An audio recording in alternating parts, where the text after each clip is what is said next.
महाराष्ट्र में भक्त हुए श्री त्रिलोचन जी, परम संत सेवी, श्री पंडरीनाथ भगवान के चरणों में ही रहते थे। पति पत्नी दोनों निवास करते थे, उनके कोई संतान नहीं थी, तो इसलिए उन्होंने जीवन भर क्या नियम अपनाया कि जो भी धन आदि उनके पास था, जो भी वैभव था, उन्होंने वो पंढरपुर आने वाले वैष्णवों की सेवा में खर्च करने का उसका मन बनाया कि यहां इतने दर्शनार्थी आते हैं, सबका भोजन प्रसादी सामग्री हमारे घर में बना करेगी। तो श्री त्रिलोचन जी पंढरपुर आने वाले दर्शनार्थियों को घर बुला करके प्रेम से भोजन पवाते थे, और जितने भी दर्शनार्थी दर्शन करके पंढरपुर से जाते थे वो अन्य संतों को कह देते, बोले कहां जा रहे हो? बोले पंढरपुर जा रहे हैं। बोले भैया पंढरपुर जा रहे हो तो त्रिलोचन जी के यहां जाना, उनके यहां भोजन प्रसादी बहुत बढ़िया संतों के अनुकूल बनाते हैं। बड़ी ख्याति हो गई महाराज जी, अब तो जितनी भीड़ पंढरपुर विठल मंदिर में उतनी भीड़ त्रिलोचन जी के घर के बाहर संतों की, दर्शनार्थियों की, सब प्रसाद पाने के लिए जाते।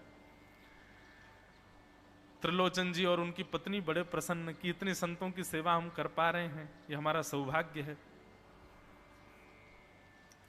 धीरे धीरे दोनों वृद्ध अवस्था को प्राप्त हो गए। दोनों वृद्ध हो गए तो अब इतनी सामग्री बना नहीं पाते, कोई सेवक नहीं था, स्वयं बनाते थे पति पत्नी मिलकर के। अब तो ऐसा हो जाता, कभी कभी दाल लग जाती, जल जाती, रोटियां सेकते तो रोटियां जल जाती। वृद्ध अवस्था, थक भी गए थे बहुत ज्यादा, तो प्रसाद पवाते तो थे, संत जन बेचारे प्रेम से स्वीकार तो करते, पर अब स्वाद नहीं होता था, तो बेचारे जैसा था उसको पाते, थोड़ा बहुत पा करके चले जाते। धीरे धीरे संतों का आगमन अब कम होने लगा। त्रिलोचन जी इस बात से बड़े परेशान हो गए, बोले भैया संत हमारे घर से आना बंद हो गए, हम क्या करें? तो श्री त्रिलोचन जी महाराज ने यमन बाहर एक बड़ा सा कुछ होर्डिंग जैसा लगा दिया, उस पर लिख दिया कि अंदर कोई संत सेवा आदि के लिए एक सेवक की आवश्यकता है, अगर किसी के अंदर सेवा भाव हो तो वो आकर के भीतर संपर्क करे। बंधुओं एक बात सदैव याद रखना, संत सेवा, ब्रजवासी सेवा, गौ सेवा, इन सब सेवाओं के प्रकल्प में यदि आप सेवक की कामना करोगे तो कहीं ना कहीं किसी ना किसी रूप में ठाकुर जी आएंगे सेवा के लिए। श्रीमद् भागवत में वर्णन आता है कि नंद यशोदा सब जगह जाकर के कहते थे कि गैयाओं की सेवा हो, ब्रजवासियों की सेवा हो, इसके लिए हमको एक लाला हो जाए। इसीलिए ठाकुर जी उनके लाला बनकर के आए, ताकि संत सेवा उनके यहां हो सके। त्रिलोचन जी ने बाहर लिख दिया कि भाई संत सेवा के लिए सेवक की आवश्यकता है, यदि कोई सेवा भावी सेवा करना चाहता है तो भीतर आके संपर्क करे। अब यह बोर्ड पढ़ लिया हमारे श्री पंडरीनाथ भगवान ने, और श्री विठल भगवान एक छोटे से बालक का रूप धारण करके त्रिलोचन जी के यहां पहुंच गए। त्रिलोचन जी के यहां पहुंचे, त्रिलोचन जी बैठे थे। बोले साहब जी, आपने बाहर लिख रखा है संत सेवा के लिए यदि कोई इच्छुक हो तो भीतर आके संपर्क करे, मुझे सेवा करनी है। त्रिलोचन जी और उनकी पत्नी देखें, बोले कितना छोटा सा बालक है, कितना प्यारा है, ये तुम्हारे माता पिता नहीं है? बोले होंगे तो पता नहीं, मुझे तो पता नहीं, मैंने कभी देखा नहीं अपने माता पिता को, मैं अकेला ही हूं, ना मेरे कोई भाई है, ना कोई मेरे मित्र है, ना मेरे कोई बंधु है, ना मेरे माता पिता, मैं अकेला ही हूं। त्रिलोचन जी की पत्नी को तो इतनी दया सी आ गई, अरे राम राम, बेचारा अकेला बालक है। अच्छा चलो ठीक है, तुम यहां सेवा कर लेना, लेकिन कुछ नियम है उनको सुन लो। सबसे पहले तो अपना नाम बताओ, तुम्हारा नाम क्या है? विठल भगवान ही थे, वो तो छोटे से बालक के रूप में गए थे। बोले मेरा नाम है अंतर्यामी। त्रिलोचन जी बोले नाम सुनकर के तो ऐसा लगता है जैसे सच में अंतर्यामी है क्या? अच्छा बेटा अंतर्यामी सेवा करोगे? बोले ये सेवा करना तो मेरा जन्म जन्मांतर का काम है, मैं यही तो करता हूं, संतों की सेवा करना, वैष्णवों की सेवा करना, भक्तों की रक्षा करना, ये मेरा जन्म सिद्ध अधिकार है, मैं इसी के लिए ही आता हूं। त्रिलोचन जी और उनकी पत्नी एक दूसरे का मुख देख करके बोले, नेक सा बालक है लेकिन बोलता कैसे है? ठाकुर जी तो सत्य ही बोल रहे थे। बोले अच्छा, सुबह एक सब्जी बनानी पड़ेगी, दाल बनानी पड़ेगी, और हमारे यहां लगभग 100-150 संत आते हैं, उनके हिसाब की रोटी बनानी पड़ेगी, और सब बेटा तुमको करना पड़ेगा, हम थोड़ा बहुत सहायता कर देंगे, हमसे ज्यादा बनता नहीं है, तुमको ही सब सिद्ध करना पड़ेगा। अंतर्यामी भगवान बोले बिल्कुल निश्चिंत रहो, हम खीर भी बनाएंगे, हम रबड़ी भी बनाएंगे, हम रायता भी बना दिया करेंगे, हम 2-4 सब्जी और बना दिया करेंगे। त्रिलोचन जी बोले नेक सा बालक, सब जानते हो तुम? बोले हाँ हमको सब आता है, दुनिया का कोई काम नहीं जो हमको नहीं आता हो, और सुनिए झाड़ू पोंछा बर्तन भी कर देंगे हम। त्रिलोचन जी तो बड़े खुश हो गए, बहुत बढ़िया सेवक मिला यार, ये तो सब काम करता है। लेकिन भगवान बोले लेकिन अब हमारी शर्त सुनो। त्रिलोचन जी बोले तुम्हारी भी शर्त है? बोले हाँ। क्या शर्त है भैया? बोले हमारी पहली शर्त यह है कि हम दुनिया को बना के खिलाएंगे, लेकिन हमको आपको बना के खिलाना पड़ेगा, हम अपने हाथ का बना नहीं पाते, हम आपके हाथ का बना। और ये वास्तविकता है, ठाकुर जी पूरी दुनिया को पवाते हैं, लेकिन स्वयं भक्त के हाथ से बना ही पाते हैं। स्वयं क्या पाएंगे? तुम लोग सिद्ध करके लाओ, तुम अपने मनोभाव से बना के लाओ, हम वही पाएंगे। ठाकुर जी को कोई कमी, पूरी दुनिया में अनाज ठाकुर जी उगा रहे हैं, पूरी दुनिया में सब्जी ठाकुर जी उगा रहे हैं, पर जब स्वयं भोजन करने बैठते हैं तो कहते हैं भक्त बना के लाए, वो पाएंगे हम तो। ठाकुर जी बोले हम सारे संतों को बना के पवाएंगे, लेकिन हम अपने हाथ का बना नहीं पाते, आपको हमारे लिए बनाना पड़ेगा। त्रिलोचन जी की पत्नी बोली छोटा सा बालक, इसका आधे हाथ का तो इसका पेट है, एक रोटी में झिक जाएगा ये, इसके लिए मैं बना दिया करूंगी। ठीक है लला, तू बिल्कुल चिंता मत करो, तुम्हारे लिए भोजन हम बना दिया करेंगे। हमारी एक शर्त और सुन लीजिए। बोले क्या? हम कितना भी खाएं हमको टोकना नहीं कभी कि इतना क्यों खा रहे हो। त्रिलोचन जी बोले भैया हम क्यों टोकेंगे, तुम बढ़िया 2-3 रोटी खा लिया करना। बोले 2-3 रोटी तो हमारी दाढ़ में छुप जाती है कहीं पर, हम तो प्रेम से पाते हैं। बस आप लोग ये नियम याद रखना, आप कभी ये मत कहना कि इतना क्यों खा रहे हो। और सुनिए एक बात, अगर हमारे सामने कही तो अपराध बनेगा ही, आपका नियम टूटेगा ही। किसी और से जाकर के यदि आपने कह दिया कि बहुत खाता है, क्या बताएं, तो हम उसी दिन अंतर ध्यान हो जाएंगे, उसी दिन आपका घर छोड़ के चले जाएंगे, फिर दूरते रहना सेवक। त्रिलोचन जी बोले हम क्यों कहेंगे भैया, हम तो कभी नहीं कहेंगे, हम दोनों तुमको वचन देते हैं, तुम प्रेम से रहो, सबका सेवा करो, हम कभी नहीं कहेंगे कि इतना खाता है। भगवान बोले तो ठीक है, फिर कल से सेवा शुरू। अगले दिन महाराज त्रिलोचन जी और पत्नी उठे सवेरे ब्रह्म मुहूर्त में, देखा तो महाराज भीतर ही ठाकुर जी बढ़िया अपनी कमर कस करके, सिर पर ढांटा बांध करके, मुंह पर कपड़ा लगा करके, और कढ़ाई में लिए चला रहे हैं, बना रहे हैं दाल। एक हाथ से दाल बना रहे हैं, फिर दौड़ के जाते हैं दूसरी कढ़ाई पे, वहां पर खीर बना रहे हैं, फिर कहीं जाते हैं वहां पूड़ी उछाल उछाल करके धर रहे हैं। त्रिलोचन जी और उनकी पत्नी देख रहे खड़े खड़े, अकेले ठाकुर जी सब बना रहे हैं, नेक सा बालक। 8 बजे से संतों की जमात आनी प्रारंभ हो गई, सुबह के समय हो गया। महाराज अकेले ही पत्तल लेकर के दौड़ते हैं, सारे संतों को पत्तल बांटे आते हैं, फिर अकेले ही सामग्री लेकर के जाते हैं और लेकर के सबको बांटते हैं। त्रिलोचन जी कोई सामग्री लेके जाएं तो ठाकुर जी बीच में ही आ जाते हैं, बाबूजी आप जाके बैठो, मैं बांट रहा हूं ना, आप उठ के मत आओ, आप उठ के आओगे सब फैल जाएगा, मैं कर रहा हूं ना सब। अकेले ठाकुर जी, अकेले अंतर्यामी भगवान सब कर रहे थे।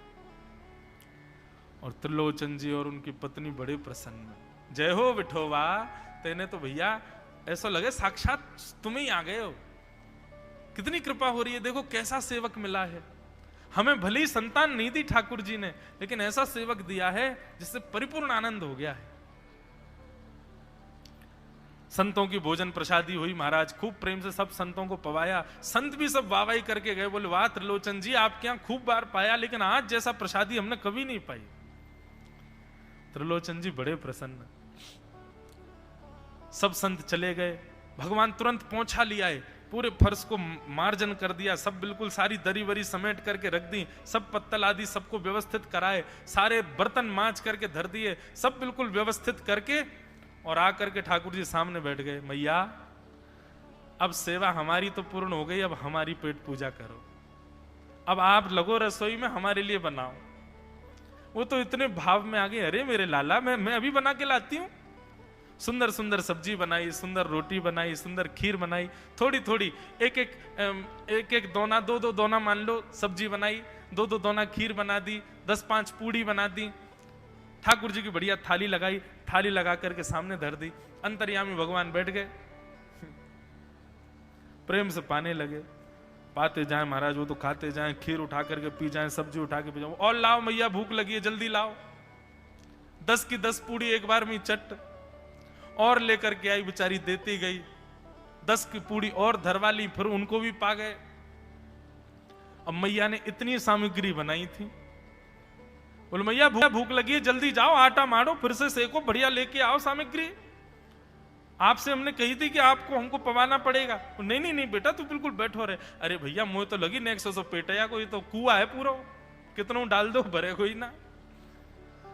महाराज आटा मारते मारते शाम हो गई, शाम तक ठाकुर जी पाते ही रहे, और खूब पेट भर के पाया। महाराज एक आसन पर अखंड 4 घंटा बैठ करके भोजन किया, और भोजन करने के बाद ठाकुर जी बोले ठीक है सेठ जी, अब आओ, लाओ तेल ले आओ, आपकी नक मालिश कर दूं, आपकी नक सेवा कर दूं, आप थक गए होंगे। त्रिलोचन में नहीं इसकी नहीं नहीं क्यों नहीं है, तेल लेकर के उनकी मालिश भी कर दें। इस प्रकार चले। त्रिलोचन जी की पत्नी बेचारी पहले दिन तो कुछ नहीं बोली, दूसरे दिन भी कुछ नहीं बोली, तीसरे दिन उसके मन में आया, बोले ये क्या कर लिया हमने, सुबह जितना भोजन बनना चाहिए उतना तो ये अकेला ही पाता है, सुबह संतों का ये बना देता, पर शाम को इसके लिए जितना बनता वो संतों के बराबर ही बैठता है पूरा। त्रिलोचन जी कहते नहीं नहीं तुमको याद नहीं, उसने कहा था कभी कहना नहीं है ऐसा। बोले हाँ नहीं नहीं मैं ध्यान रखूंगी, नहीं कहना है। लेकिन अंतर्यामी भगवान तो खूब प्रेम से घर के सारे काम कर रहे हैं उनके।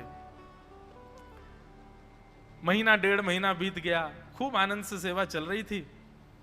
एक दिन त्रिलोचन जी की पत्नी पड़ोस में किसी के पास बैठी थी, तो पड़ोसी तो होते ही हैं सब घर के बात बोलने वाले, उन्होंने कह दी, बोले कि आपके घर में तो आजकल बड़ी खुशहाली आ गई है।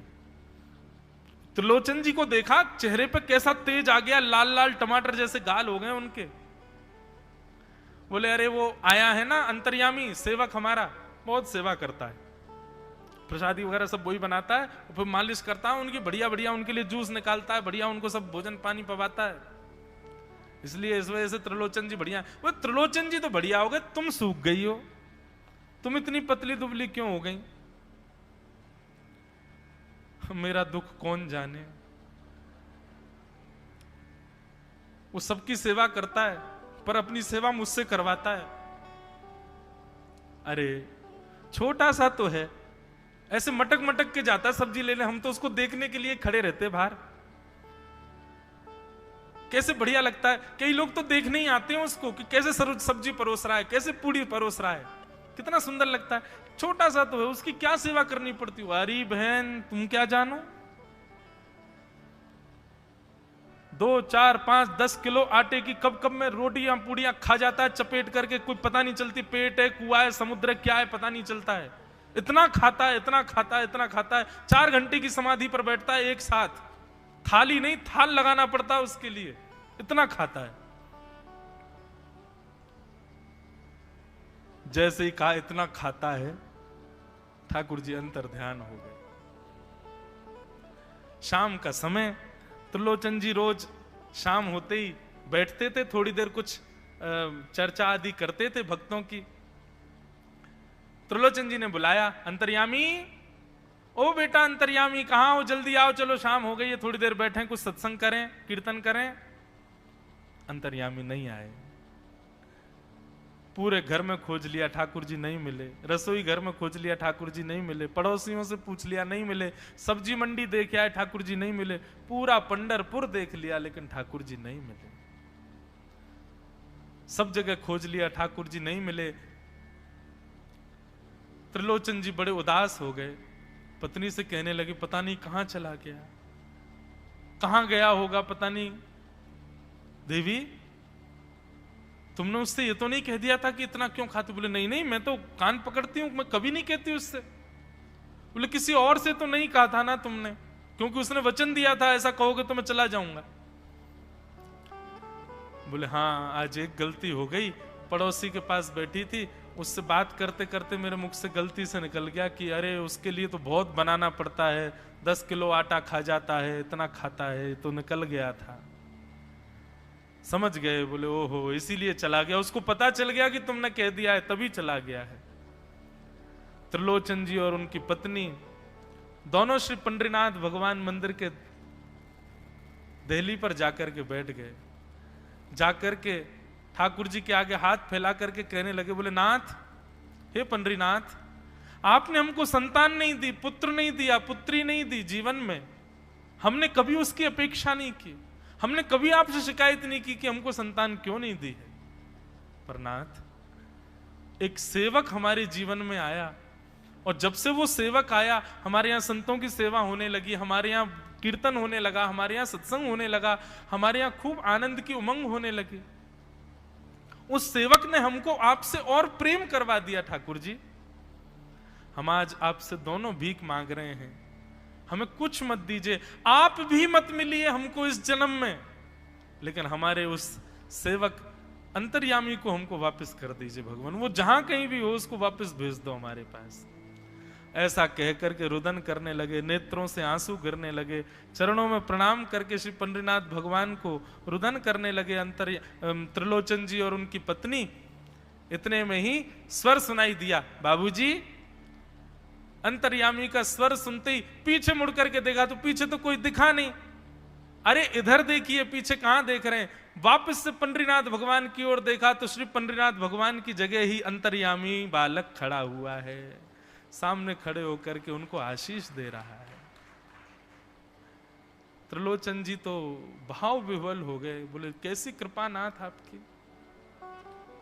बोले आप ही थे क्या?